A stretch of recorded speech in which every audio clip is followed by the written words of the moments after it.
ప్రభునందు నాకు అత్యంత ప్రియమైనటువంటి వాళ్ళారా, మన ప్రభువును రక్షకుడైనటువంటి యేసుక్రీస్తు వారి యొక్క శుభనామంలో మీ అందరికీ నా హృదయపూర్వకమైన శుభములు వందనములు తెలియజేస్తున్నాను. ఉదయకాల సమయంలో దేవుని వాక్యాన్ని ధ్యానం చేసుకుందాం. ఈరోజు వాక్య ధ్యానం కొరకు మనం తీసుకున్నటువంటి లేఖన భాగము కీర్తన గ్రంథము 91వ కీర్తన 11వ వచనం చదువుకుందాం.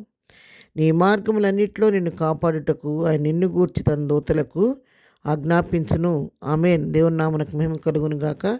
ఈ వాక్య భాగాన్ని మనం గమనించినట్టయితే దేవుని దూతలు మన నిత్యము కాపాడుతుంటారనే సత్యాన్ని మనం గ్రహిస్తున్నాం.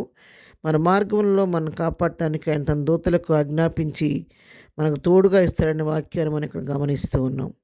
అవును ప్రియులారా, ప్రతినిత్యము కూడా దూతలు మనం కనిపెట్టి మనం సంరక్షిస్తూ కాపలా కాస్తూ ఉంటాయంట. ఒకసారి ఒక దైవజనుడు చెప్పగానే విన్నాను.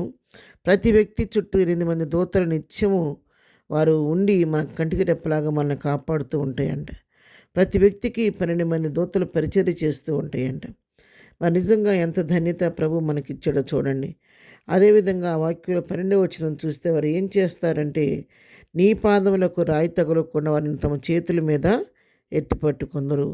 మన పాదములకు కూడా రాయి తగలకుండా వాళ్ళు అవసరమైతే మనల్ని ఎత్తిపట్టుకొని తన చేతులతో ఎత్తిపట్టుకొని మనలను నడిపిస్తూ ఉంటారంట.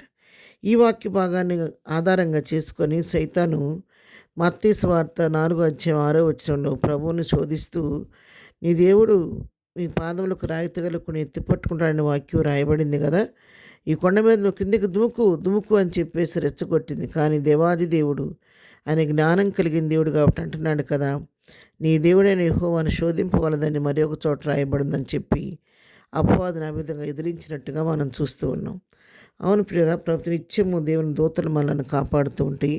కీర్తన గ్రంథం 34వ కీర్తన 7వ వచనం కూడా చూస్తే, యెహోవా యందు భయభక్తులు గల వారి చుట్టూ ఆయన దూత కావలి ఉండి వారిని రక్షించును. మార్గంలో మాత్రమే కాదు, ప్రతినిత్యం కూడా ఎవరైతే యెహోవా యందు భయభక్తులు కలిగి ఉంటారో వారి చుట్టూ ఆయన దూతలు కావలి ఉండి మనల్ని సంరక్షిస్తూ ఉంటాయంటే. కొన్నిసార్లు మనం అనుకుంటాం, అమ్మో ఈరోజు ఎంతో పెద్ద యాక్సిడెంట్ జరగాల్సింది, రెప్పపాట్లో తప్పిపోయింది, బండి గుద్దాల్సింది, నాకు నేను తప్పుకున్నాను, రెప్పపాట్లో తప్పిపోయింది, దేవుడే తప్పించి అనుకుంటాము.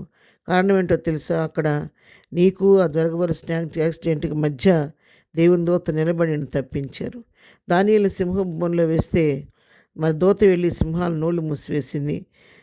పేతురుని చెరసాలలో వేస్తే దేవుని దూత వెళ్ళి చెరసాలలో ఉన్న పేతురుని బయటికి తీసుకొచ్చింది. గిద్యోను మిద్యానీయులకు భయపడి గానుగ చాట నిలబడి గోధుమలు దొల్లగొట్టుకుంటూ ఉంటే గిద్యోని దగ్గరికి దూత వెళ్ళి వర్తమానం చెప్పి తన కృంగిన స్థితిని అతను బలపరిచి లేవనెత్తినట్టుగా మనం చూస్తున్నాం.